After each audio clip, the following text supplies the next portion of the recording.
Welcome to the Action Network podcast. I'm your host, Wes Reynolds, and we have a very special episode. I know that sounds very 80s sitcom where they have the very special episode where they talk about like a big time social issue. We're not doing that here, though. We're ready for the NFL season, which is 10 days away. And I'm sure most of our listeners out there are going to be participating in NFL pools, whether they are pick'em pools or survivor pools, whatever the case may be. The NFL pools are incredibly popular, and they're an easy way to stay invested during the season.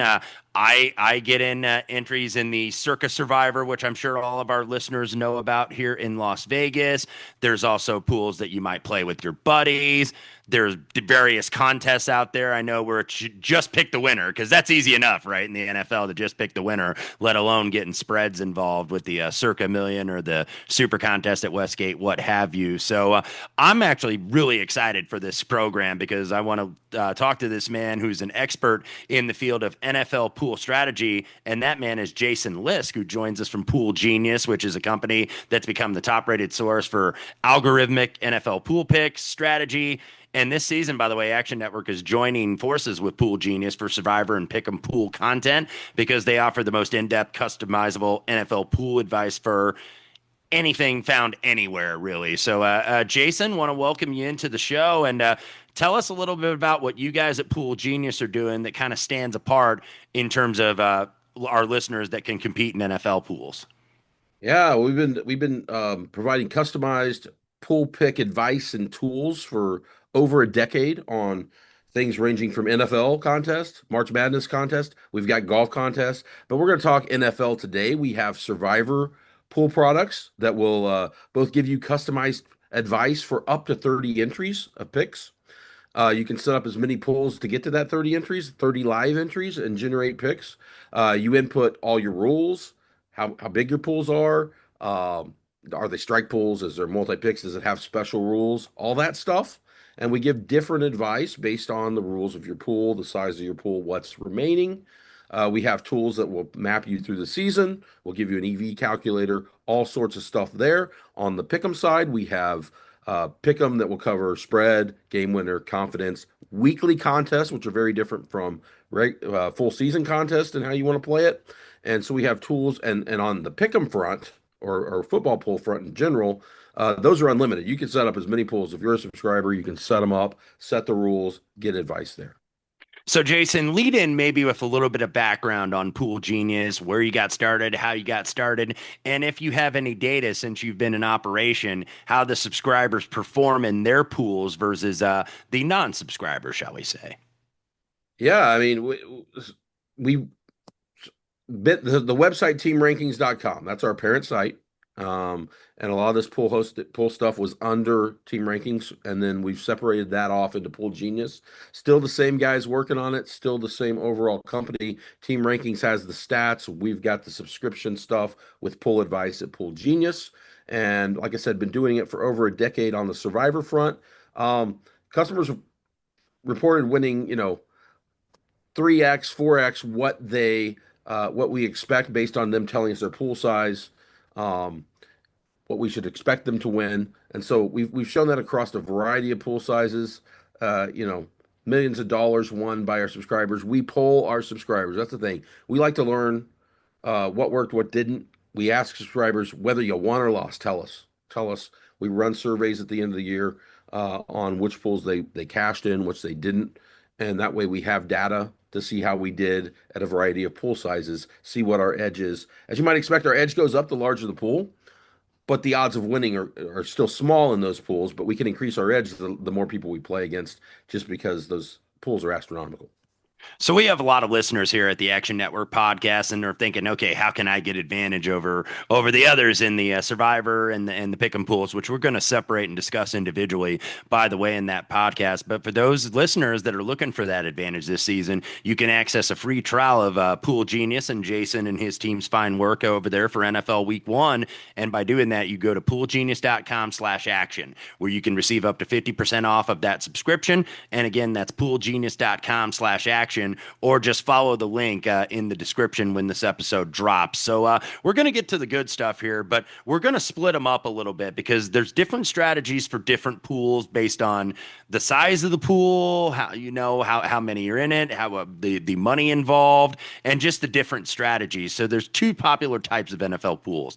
There's survivor pools and there's pick'em pools. We're going to start with survivor, of course. That's what everybody talks about, especially the Circa contest here in Las Vegas. Everybody's getting their proxies. I know you were in town here, Jason, and you saw all of them all throughout the weekend. Everybody's getting their proxies, getting their entries, getting their $1,000 hat that they get every year for Circa Survivor. So, from a data perspective, what are the most important components to consider before you're selecting your survivor pool pick, and how do you assign value to those picks? Yeah, there's three main tent poles or things you got to consider each week as you look. Not only is that week, but the entire season, right? There's the odds of winning, or you could reverse it, the odds of losing, right? Just simply the inverse of that. So what is your risk? What is your chance to advance that week by picking a certain team versus a different team? So you want to look at the relative odds there. You want to think about popularity in the contest. This is particularly true in contests that can end, you know, they can go deep in the season, but there can be a solo winner. You definitely want to think about how can I leverage so when I get my outcomes right, I win more money by getting a much higher pot share because there's fewer people splitting with me or getting to the end with me. And then the third factor is future value because in survivor pools, as you know, you can pick each team only once. And so there's only a select number of really top NFL teams that are going to be favored by a lot more than 3 or 4 times through the year. There's a handful that will be favored in many weeks, and then most teams you're trying to find the right matchup the right week. So planning out your future, or at least having an eye toward the future, is that third tenet. And so with picks, you want to balance all three of those. What gives you the best? Because some picks may give you really good in two, and then you're sacrificing the third. But those are the choices you have to make.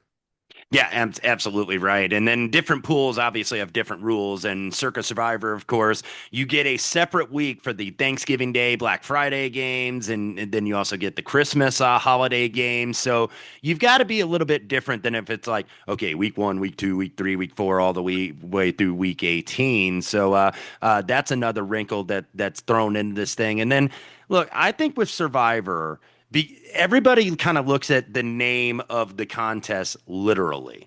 It's like, oh, I just want to survive in advance. The proverbial Jim Valvano saying when NC State ran it all the way to the 1983 national championship.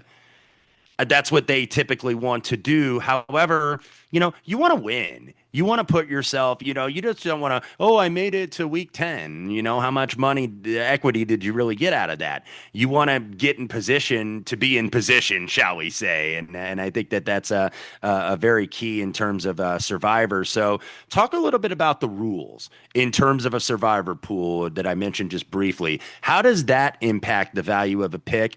And what are some important other rules to be aware of? Like, how is a tie broken if you're in maybe a smaller pool, with your buddies or friends at the office, what have you, let alone a big contest like Circa Survivor? Yeah, I'll talk through a variety of the rules and what we see because our subscribers play in all types and we hear about it and we cover them. First on the Circa front, right, with the two holiday weeks, I do want to throw out there that new for 2025, if you're watching this, we're going to have tools that account for the first time this year. I've written articles in the past on the contest with my thoughts of the holidays and how to play things. But this year we're going to have some tools related to that as well. So if you're a subscriber, that's going to be something, and you've been with us in the past, that's going to be a new feature. You're going to see more about Circa in 2025. Now, turning to Circa and other rules, the Circa rule is the two pick weeks on the holidays, right? And that creates a different dynamic there than a lot of other contests. It's somewhat similar to a multi-pick pool with 2 weeks. It's not exactly the same because you got to pick from a specific subset. Whereas, like in a lot of multi-pick pools, you're like pick two teams out of this slate. But those do both put more pressure on you to save teams, right? And so that's one rule we're going to account for. We see all types in that. I play in a lot that'll be week pick two after week 13, and that'll really thin out large contests. And I won a solo one that had several thousand entries last year in week 18. In a multi-pick format like that. And so We handle that. You can input which weeks you have multi-picks. We'll provide you advice on that. Another big one we see, two variations, strikes and rebuys. Strikes are where you automatically get to revive your entry. So it's like if you take a loss, you're still alive after the first loss or however many strikes your pool allows. Other pools are rebuy pools or mulligan pools where you can buy back in, or they call it buybacks as well. And so you might hear that term. There you have to pay for the honor of coming back in, but you can still revive your entry. So there is a cost to it above and beyond, but both require a little different strategy. Like in those, you might think about being a little riskier because you know the pool is probably going to go deeper. You know there are going to be more entries that extend because they do get to use those strikes. And so you have to think about maybe taking some chances, being willing to risk a strike to get deep into the season with the best teams. So that's another variation. And then we see all sorts of types like pools that extend into the playoffs, bye week pools where you can choose when to drop a buy and you don't want to make a pick. Those pools exist. They're much smaller, but we do have subscribers that play in those pools. And there's a little bit of a crossover, like we talk about that survive and advance principle in Survivor. There's a little bit of a crossover too in pick'em pools, even though we were sticking with Survivor for the basis of this discussion for now. But there's a little bit of crossover, I think, with like pick'em pools or even spread pools. It's like, okay, how do I handle this to start the season? Do I want to go against the grain? Do I want to be contrarian right away, or is it just okay, pick a bunch of winners as early as you can and just keep yourself in position? So when do you think is the right time to kind of make maybe some of the riskier decisions? Because we know mostly Survivor players, more often than not, they're going to be on the teams with the biggest spread on the board on any given week Yep. NFL card. So they're going to play the biggest favorite, or maybe some are a little bit lukewarm about playing divisional games because the Right. divisional games, even though there are less of them, they matter more because they decide the tiebreakers on who wins the division. So when do you think is there really one specific right time to make those riskier decisions in these survivor pools? There's you gotta there is a general time where here's what I would say, right? Especially in large pools where you're gonna go deep into the season. And that's generally most pools, right? Unless you're playing with like 30 buddies where you could end in week six, seven.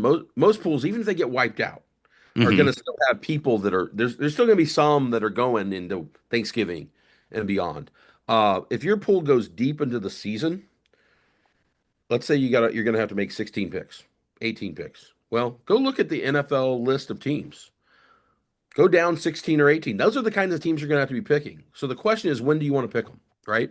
Do I want to pick them when others aren't picking them, that type of team, or do I want to pick them when people feel like they have to pick them because that's all they have left? So generally speaking, you want to get your money in when people aren't picking that team. That may be early, but you got to keep an eye on how people are behaving. Last year, if you look at the circle winners, the teams they picked that ended up with poor records, most of those were early in the season, and those entries that won had the good teams from week six on. They got it through early with the Jets, who ended up having not a great season. They used San Francisco early. San Francisco kind of tanked late. So they were able to like hit the right teams that weren't necessarily needed late in the year, and then they had the good teams saved. So I would generally think about being contrarian more when other people aren't. And so if that tends to be people are using the biggest favorites early because they have them, the best time to have those favorites is when they're a 10-point favorite and only 5% of the pool's on. And 20% is on the 4-point favorite because they have to be. Now, you actually had experience with this, I believe, last year. I think in week 5, you went with the Jacksonville Jaguars. You were a brave man as the Jags were 0-4 in week number 5. So, how did that eventually turn out for you in terms of your slate for the 2024 season? Yeah, that I had to make that pick in a pool. That was my multi-entry win. So I knew I had, I'm not playing for week 5. I'm not playing to survive week 5. I'm not playing like you talked about. We call it Survivor, but you want to thrive. You want to You got set to be yourself willing to up. bust out in week number Yes. 1. You just have to. And a lot of people maybe don't have that attitude. And we'll get to pool player behavior momentarily, but That's go ahead right. and continue. You have to be willing to thrive. You have to be willing to take that chance to set yourself up to have the hammer late. And so I know in that pool, if I'm going to win it, I'm going to need to use teams like Jacksonville at some point, right? And because they're 0-4, and because they're only, I think, a 3.5, that was the week I think Flacco started for the Colts, and it ended up being a shootout. Hmm. Uh, it, it was a sweat. But you're gonna have sweats in Survivor. But the two favorites that week were San Francisco and Seattle, and both those teams ended up busting out, so it worked out great. And then that entry had used Jacksonville. Well, now an entry that's used Jacksonville, how many times did you want to use them last year? Not very often. So that entry still had Baltimore, Philadelphia, Kansas City, Buffalo, teams like that as it got into the latter half of the season when other entries were kind of struggling and on the same teams. And so when certain things happened, I benefited. And then, of course, I was able to benefit when the Colts took a Week 17 loss, and I was one of two that did not pick them in that contest. And another thing, and another aspect of this, as you get later in the season and you talk about saving some of the premium teams, some of those premium teams are going to be playing for playoff or Yeah, divisional positioning there at the end. And then some are going to have it locked up too. So you may have, a couple of those premium teams late that it's like, oh, they've already wrapped up home field for this. So they're going to sit guys week 18. So that's just what's going to happen. But I think it's better to have more than less. At least that gives you more options. So, Jason, let me ask you, and I just touched upon it a minute ago about the behavior of yeah. the survivor pool players, especially with the more popular that the Circa Survivor has certainly gotten. How have you seen the players behave a little bit differently over time than maybe you might have saw a few years ago? Yeah, I think we're still trying to figure out what the impact of things like this massive Survivor. Like, I think it's going to get more and more popular and more famous slash notorious, and what impact that has. And I just want to interject really quickly. I think the appeal of Survivor, because at first I'm like, man, all these people are getting Survivor and they're ignoring the million or they're already ignoring the super contest. Because one of the things that I have observed in talking to some of these Survivor players that have been successful, whether it's a group or whether it's an individual over the years, they feel like every man can win it. Like the everyman does not feel, I don't think, like he or she can win the million. It's like, oh, there are too many pros, in these contests or in the super contest or what have you. It seems to me, and I don't know if you agree with this or if you've talked to folks that feel the same way, the everyman feels like he can win the survivor because it seems like a simple process. Pick one team, no point spread to advance. Where it's like, oh, I can't beat like, a guy that's been a pro better for 30 or 40 years. Those guys are too sharp for me. Yeah, I definitely think there's something to that. I think there's an appeal that it's a long shot contest, right? It's a long shot contest where you pick favorites, which sounds kind of counterintuitive, right? But because of the cumulative effect that upsets happen, it's really hard to get through very far. But it's a long shot contest, so that I think plays. People love parlays. They love plus 10,000 bets. They love to Hmm. take long shots and 17 parlays. And so basically a 20 team parlay you're playing, right? You got to hit 20 winners to win Circa. In a lot of these big survivor pools. So it has that appeal. It has the simplicity you mentioned. Um, and I do think it has, in some ways, it's a lot like poker, right? We saw the rise of World Series of Poker. It's Anybody can get to that final table. I Hmm. mean, there are Chip 16 in a winners. chair, right? Yeah, there are 16 winners on every NFL schedule. I mean, half the teams are going to win, except for ties, which we mentioned that those will eliminate both of you. But for the most part, there's half winners out there available to you. Now, does that mean that everybody has the same chance? No. I think having a smart process, a strategy, just like poker, uh, you may catch the wrong cards in the certain year, but if you're a better process player, you have an advantage over the average player. Your odds are still small, but they're better than most. So yeah, everybody's live, and having a process still gives you an edge.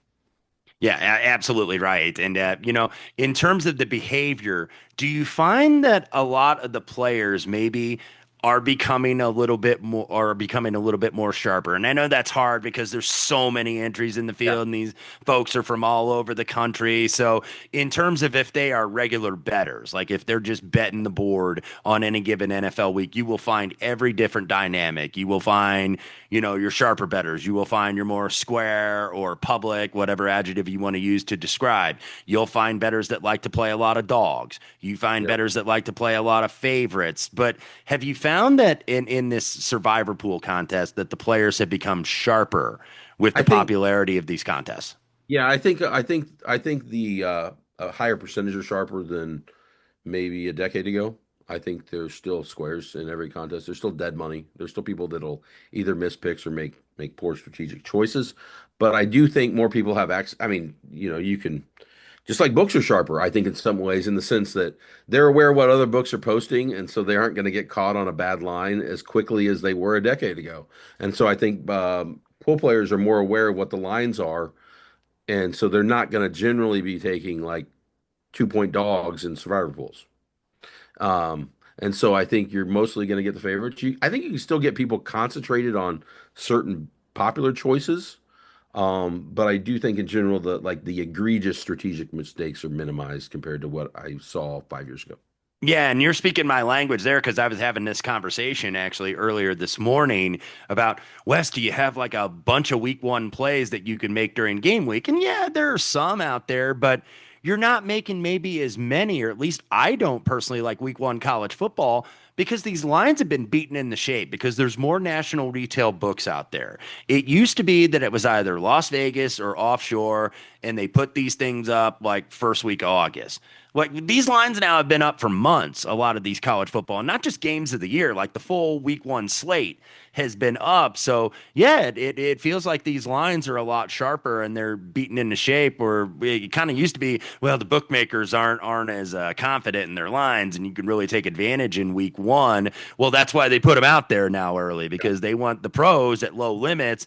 Hey, hey, I'll give you this pro a dime on this game, beat it in the shape so I know what they're thinking. That way you feel more confident about your lines when you start the season. Yeah, and then if people that are aware that that's the case and the lines are short, aren't going to go, not as many.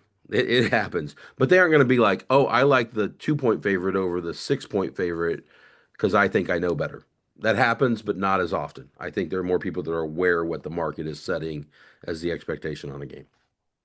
So, Jason, let's transition over to the pick'em pools here because even though the Survivor, especially in the Circa contest, has gotten more entries than the million for a variety of reasons, there are still those that have that apprehension. It's like, well, I don't want to lose $1,000 after week number one. I want a chance if I start out bad that I can play through the season, and that's why the pick'em pools are popular. Westgate Super Contest, of course, Jay Cornegay and the guys started it all many years ago, and now the Circa Million. You pay that entry fee. $1,000, 1,500, whatever it is. And there's even smaller contests out there at different books across the country. And then you pick 5 games against the number each week for the entire season. And we've seen versions of this copied and adjusted, like I said, with other books. But all you have to do, you got to pick 5 a week, run really good, get the Yeah, back doors in your 70%. favor, Yeah. avoid, the bad turnover in your own territory, avoid that late pick six when you're taking a dog and you're inside the number and then all of a sudden you're not. Just have a great betting season, start to finish. That's all you got to do, right? And you win $1 million. So in terms of what you guys do at Pool Genius, explain kind of maybe the basics for those that might be first timers because there's always first timer. I just met one this morning. Yeah, my first time signing up, flew into town. And what do you think the big difference are between like those first timers, those novice, and then the pros that obviously have played this every year for 15, 20, 25 years? What do you Yeah. think is the biggest pitfall in terms of how you approach one of these pools? If you're talking spread pools specifically, like the pick fives, I, I would assume pros are going to be more cognizant of things like line movement and grabbing value from where the contest line opens and things like that. Um, they're going to now on the other hand, I think if you're a novice, you could have the advantage that if pros all think alike, I mean, you mentioned you got to post a number, but it's also a contest against people. And just Hmm. like a survivor pool, you play to win people. And what do you win when your outcome hits? Well, you do still want to be somewhat contrarian. I think you don't want to always be on the most popular pick that week in the super contest or the millions, because you just have to be that much better. Like if everybody's doing well, you got to be even better. Like you want to win in the years where maybe the contrarian picks or the popular picks are taking a hit a little bit and maybe under 50%, so that you shoot up the standings because a lot of people are on them. And so I do think if you're a novice, maybe you have an advantage if you're not in that crowd where everybody might think more alike and be on the same side. Yeah, because you can get to overthinking. And look, I raise his hand here. I am very guilty of overthinking sometimes because, you do want to kind of be oppo taco of what you think a lot of the players are going to play. It's like, okay, I know this game is going to be used because it is a primetime Sunday night football standalone national game. So I know this is going to be popular. And if you've played these long enough, you can kind of tell what are going to be the most used picks. A wise man once told me, my old friend Brady Cannon, who was part of a San Sushi team who won the Westgate Super Contest many years ago. One of the things he told me, one of the first times I heard is like, hey, at least beat the consensus. Beat the consensus every week, and you're going to have a chance to at least win some money or get in the money, let alone win the thing. So I think that's kind of a way to look at it, but maybe you don't want to do it, at least from my experience, right away, where it's like, okay, I'm going contrarian. Well, yeah, Nobody likes these because sometimes the favorites are going to roll in week one. Look, we saw the favorites roll pretty much week 1 through 18 last last year. season. Yeah, So if you yeah. were a contrarian player, there's going to be variance year to year. Like last year, the chalk players, the chalk did very well. And some years the dogs do very well. So I never think the way I'm approaching it is like, hey, just try to pick as many winners as you can the first several weeks, and then I can get into kind of like, okay, I'm gonna zig when they're zagging here. Yeah, and we're talking this pick five. That's a different dynamic than some other pools, right? There may be pools, spread pools people are in, or game winners. You got to pick every game. Hmm. And so we're talking like be aware of what the consensus is. That doesn't mean you necessarily have to go directly against it. You may just also stay off of it, right? And Right. pick a less picked game because you're like, I kind of like the side that I think more than half will be on, but I'm just gonna kind of stay off of it just in case because I think there's another one that's similar for me that isn't going to be as popular. That's another way to play it. You don't have to go full contrarian, and that's something that comes up in these pick fives. So yeah, you want to think about how am I picking relative to the crowd? Where can I kind of be opposite, but also not just opposite in these pick fives, but just avoid that game and be on a less popular side. So you brought up the fact that there are pools out there where you got to go ATS every single game down the board. You can't be selective and say, I want to throw that one out, because there's an injury or a weather dynamic, whatever. Where you got to pick every game. So what is the strategy adjustments that you would recommend the listeners make if they're in the bigger rather than the pick fives that we see out here in Vegas? Yeah, I mean, and it also depends on how sharp that pull is, right? Because you could be with your buddies, you could be the size matters. Um, In those, I would generally what you're talking about. I'm probably taking line value in most early on until I see how the standings start to shape up. I mean, I'm just auto picking because even if like more than half the people are also taking that line value, some aren't, and so I'm going to assume that I'm getting some edge over portions of the crowd in that contest. And there's just going to be huge swings in if you got to pick all 16 games. I mean, 10 games that you didn't even care about may swing your way Right. or not. 3 and 7, 2 and 8. So you just got to be ready for that. I mean, we get people up and down. You're going to have ups and downs. Don't give up. Keep putting picks in. That's the other thing. I mean, you got 272 games to go. Do not give up after a slow start. We've seen some big comebacks in what Hmm. people report to us. We people come in as part of our product. We ask you to tell us your lines you're using, where you are in the standings. So we record that stuff so we can tell. We've seen some big comebacks after 4 weeks in pools. Yeah. Usually you got to be near the top by say the three-quarter pole, week 13, 14. You need to be close, but you can be well back in week 4 and you can make a ripping comeback because if like you said, if the public picks start faltering, you can shoot up quickly. And I think they've been very smart in these big pick five contests where it's like, okay, how do we keep people engaged? Because it's like, well, I had a bad first 3 or 4 weeks. So then it's like 0-0 every week and you give up.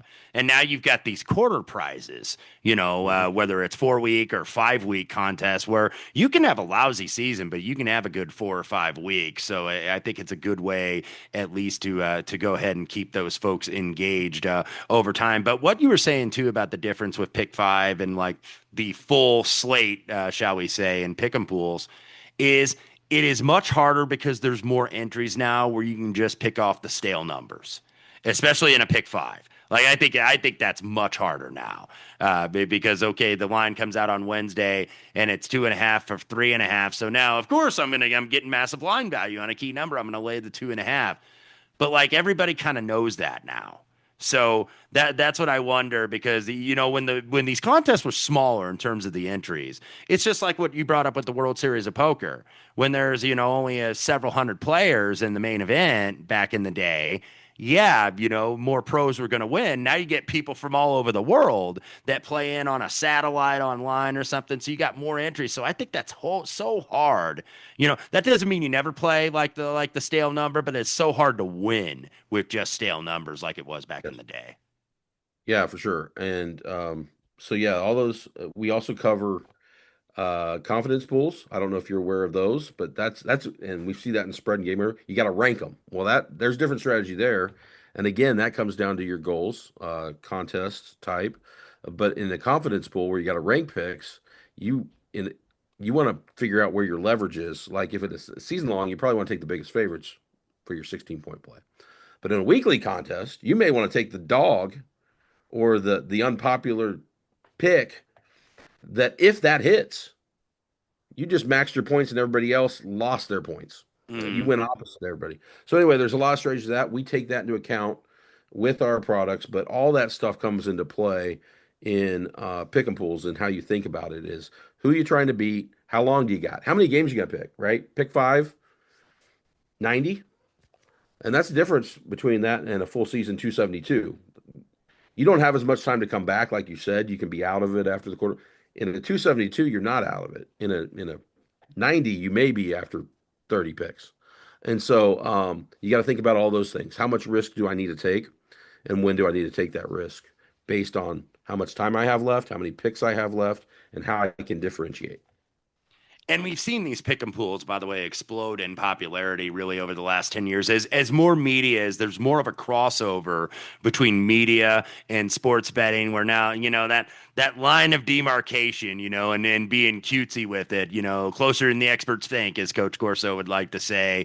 But now I think it's like, okay, now you're seeing more media involved. And I know our Action Network colleague, Chad Millman, was kind of the Pied Piper with this, writing about it at his time with ESPN, and writing about these contest pools. And the popularity has certainly grown. But other than the popularity, what have you noticed personally in terms of changes and how these participants now make selections in these super contest style or circa million type pick fives? I mean, there's a massive, first of all, I'll say there's a massive difference in what we see across the contest, our users. So if you're listening at home and you're playing with buddies, or you're playing in a non-circa millions, let's say, or a super contest, people are putting a lot of time into those picks. You're going to see more tendency for favorites to be picked the less public your pool is. Sure. People tend to play favorites at a much higher rate. I think that's still the case in million super contests, but I think it's gone down in some of these spread pools. I think more the handicapper contests, people are going to play dogs. The handicappers are going to play dogs. If you're with your buddies, or you're with a random pool on a even a sportsbook website that's running a contest, you're going to find that most of the behavior is geared toward the favorites. And when they're on a dog, it's because the dog has a gaudy record, but is but somebody's made them a dog because of an injury news, and they're not on that, and so the Hmm. dog's popular. So those are things that I see not in the millions. Is favorites are heavy, and when dogs are popular, that's probably a sign you want to be off that dog because something happened to move that team, and why versus why the public thinks they should be favored or picking And them that based way. and based on your data, how much has it changed too with now you have games every night of the week? It used to just be Sunday and Monday night football, but now there's going to be times you have Friday games, Saturday games, Thursday night football, of course, every single week. We know the Thursday night game is less frequently used because you can't piecemeal your picks, really. You can't just put, okay, I want to play the Thursday night game, but I'm going to save my other four, for later in the weekend. You got to put them in all at once. So what have you seen in the data of a lot of your subscribers? I'm curious, those that play with you guys at Pool Genius, how many use those like weeknight games as opposed to the weekend games? Do you find it's more or less than I guess the average that we see week to week. I think it depends on your rules, right? Like you said, in the millions, in those contests, they require you to lock in all five, Hmm. which gives you a distinct disadvantage, right? Like Absolutely. you miss out on any news that happens You for have no idea 2 what hours. the final You haven't injury seen the reports, you the haven't seen the practice Friday reports. practice reports yet, Right, right? The right. Sunday games. But there are pools that do allow you to update each of the five until kickoff, or like I play in one. I can put the Thursday in, but all picks have to be final by noon on Sunday or Hmm. Central Time or one p.m. Eastern on Sunday when the first kickoffs happen. So in those, I think you still see people underplay the Thursday game. I think that's a spot, and I think you see people underplay the Monday game for those reasons. But I do think it's more common with those rules. Like most pools, I think that are played online only will allow more of those deadline switches than the big contests that require one cutoff. Yeah, look, it's always tricky because you don't want to miss it because those Friday practice reports are like the Bible for NFL batters. I mean, it really is where you got to see who's limited, who's full practice, or who didn't go. So Yeah, that's a lot of what you have to look at, and it makes such a difference. And it's not just your stars, it's not just your skill position guys. It's okay, do they have a cluster of injuries on the offensive line? Or in the secondary, because those are the injuries that you don't always see, I think, in the point spread. If you're looking at any type of odds or line screen, you don't always see that. Now, everybody, they're going to know what the move is if, Mahomes is out for Kansas City and what's the downgrade to the number two guy. But the ratings, not everybody rates every like position player. So those are so many things that I certainly as a better put in more importance on because it's going to be accounted for in the number when it's a big skill position guy. yeah. Is there how much of a lock would the Thursday pick have to be? Would it have to be 100% for you to consider putting the other four in? I Like usually go ahead. I'm sorry. no, I meant strategically. Like if I said Wes Thursday, that's a winner. You got a 100% winner. How much is that worth to you versus making five picks? How Yeah, much is because yeah, it W? yeah, it's hard week to week because look, there are some weeks where you do have that advantage, especially if you got a team that was in a highly physical game. Not that any NFL game is not, but you know what I'm saying. And then they now got to go play Thursday, and they got to go on the road, especially, or it's a division game. So there are different weeks. I think on an average season, I might play the Thursday night game maybe 3 or 4 times. Now, there's Okay. some that never play it, but I personally play it about 3 or 4 times because a lot of it has to do with injuries. And because you just played on Sunday, so you don't have a lot of practice time between Thursday, they're probably not, putting the pads, they're probably shells, helmets and cleats, right? And doing walkthroughs as they go through the season. So I typically average about 3 or 4 times on the Thursday night game because there's no better feeling too. Now it works the opposite way as well, but there's no better feeling. Hey, I'm 1-0, man. I split the Sunday. I've at least got a 3-2 week, which is never anything to sneeze at. But in these pick five pools, you can't. 3-2 week every season, you'll take it in your pocket, but not necessarily in your contests.